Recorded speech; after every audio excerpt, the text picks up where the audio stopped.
Hi guys, welcome to Sindhu vlogs. మీకు చెప్పాను కదండి, మా మమ్మగారు చేపల పులుసు చాలా బాగా చేస్తారని. దాని ప్రాసెస్ మీకు ఇప్పుడు చూపిస్తాను.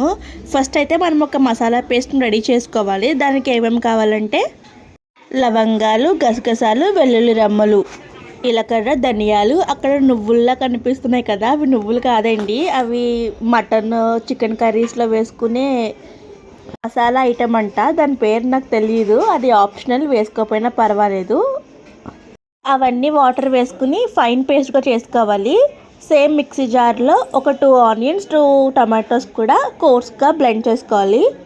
ఇప్పుడు స్టవ్ ఆన్ చేసుకుని స్టవ్ మీద ప్యాన్ పెట్టుకుని అందులో ఒక 3 టీ స్పూన్స్ ఆయిల్, ఒక ఉల్లిపాయ, టొమాటో, 2 చిల్లీస్ చిన్న పీసెస్గా కట్ చేసుకుని వేసుకోవాలి. ఆనియన్స్ కొంచెం మగ్గాక మనం ముందుగా పేస్ట్ చేసుకున్న టమాటో ఆనియన్ పేస్ట్, కారం, ఉప్పు, టీ స్పూన్స్ మసాలా పేస్ట్, చింతపండు పులుసు, ఫిష్ పీసెస్ వేసుకుని బాగా కాసేపు పులుసు మరిగించుకోవాలి. దాని తర్వాత పొడుగ్గా కట్ చేసుకున్న బెండకాయ ముక్కలను వేసి ఇంకో 10 మినిట్స్ పులుసును మరిగించుకుంటే మన ఫిష్ కర్రీ రెడీ అయిపోతుంది. ఒక్కసారి ఇలా ట్రై చేయండి, టేస్ట్ చాలా బాగుంటుంది. Please subscribe. Bye guys.